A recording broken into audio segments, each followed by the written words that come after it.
Hey everyone, we're here for another week, another episode 3 of Movie Mainline. I am your moderator, Greg Srisavasdi. I am with my good friends and better halves, Eric Holmes, Luis Lacau. We missed you, Luis, last week. Bruce Purkey. Luis just waved to the camera to all of us. We're waving back here. The reason why my voice is an octave higher is because, again, this is a fake voice. I'm trying to be lively. I am not in real life a lively person, but my three betters are much livelier than me. We're going to start off first, since he was understandably absent from doing about 50 podcasts last week. Luis Lacau, how has your week been? What have you been up to the last week?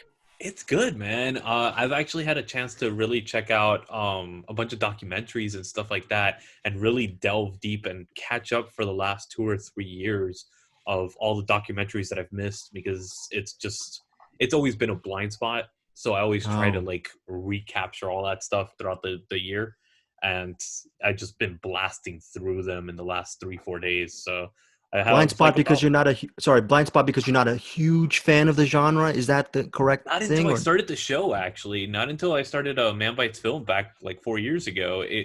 I never watched documentaries up to that point, other than like the ones that they show you in film school. Right. Triumph of Will and stuff like that. That's about it. But Okay. it was a huge blind spot, and then Triumph thanks of to the Will? Anderson.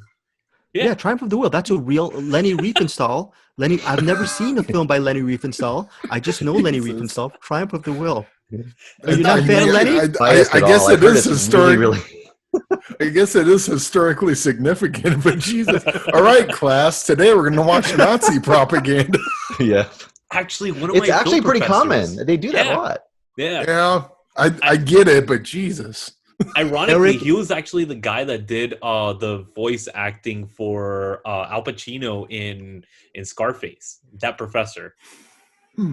Eric Holmes. By the way, Lewis is our scholar of the program. You must pay him respect. I will.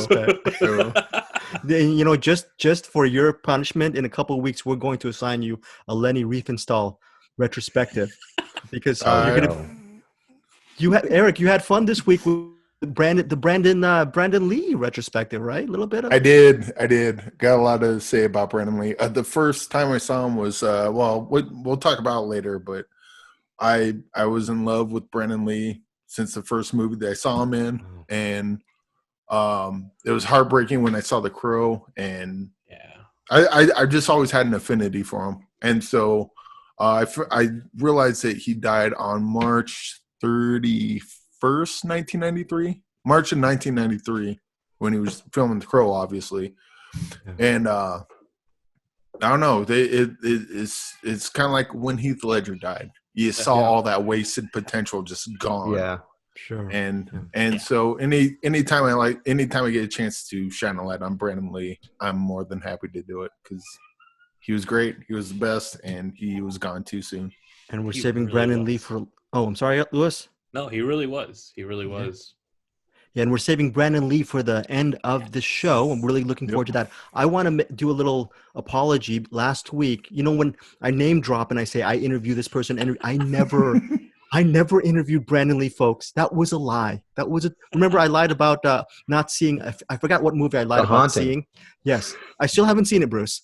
But is that true, or are you lying? No, that is true, Bruce. I have not interviewed Brandon Lee. I was looking at some of the archives. A buddy of mine for Hollywood Outbreak, a site I work with, he has actually Brandon Lee audio for Rapid Fire, Eric. So you know what? I'm going to try to get a copy of that for you.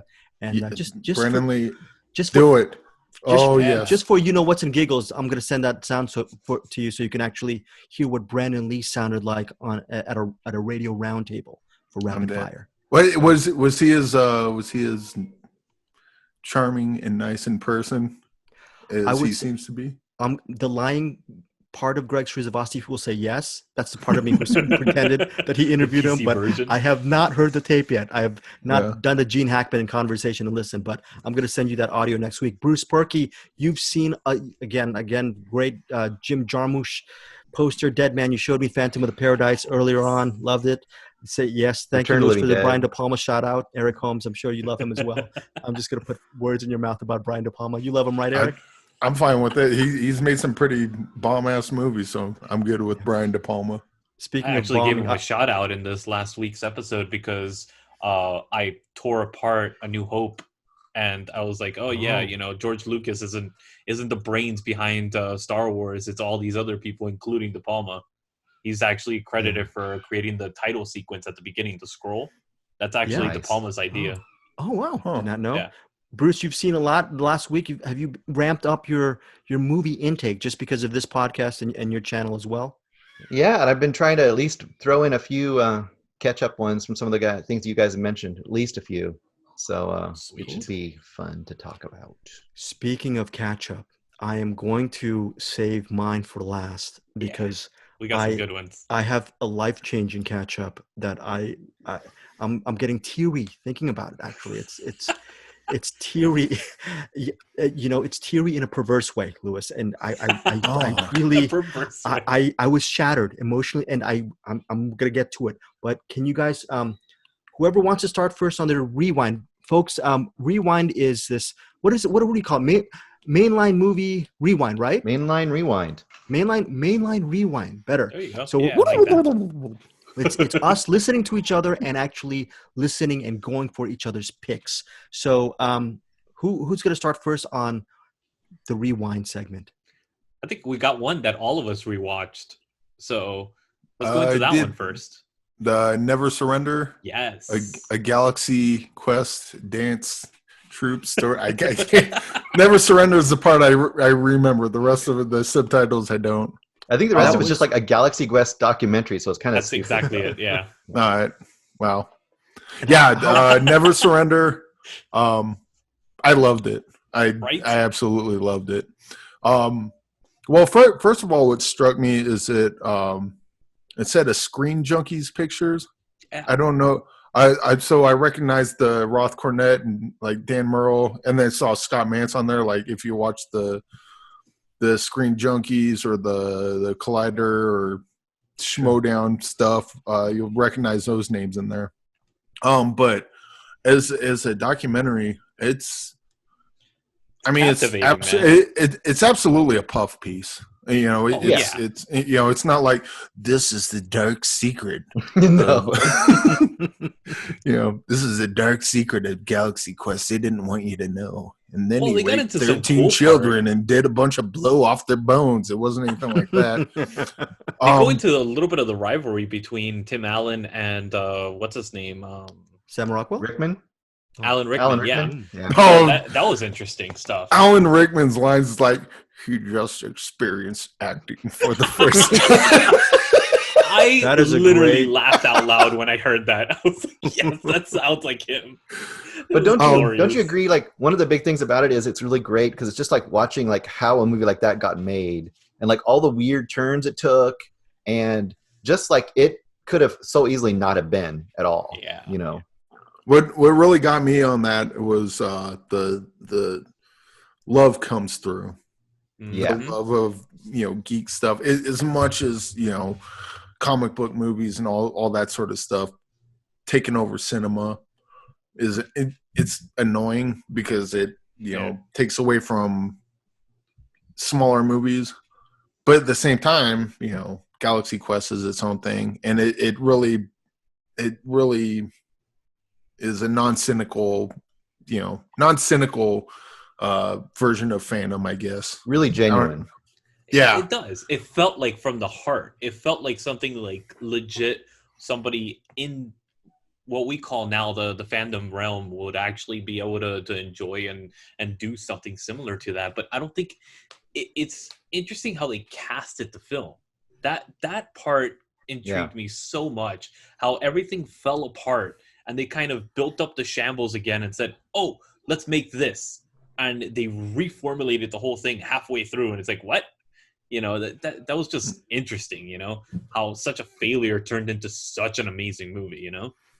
But okay, yeah, it's a really good, feel good kind of documentary too. Like it's not heavy. You don't have to think a lot about it. You just go in and enjoy it. And Never Surrender again. Sorry, streaming on Amazon. Amazon Prime. Okay, cool. Any other rewinds? Yes. Go ahead. You go first, Louis. Spaceship Earth. Thank you, Greg.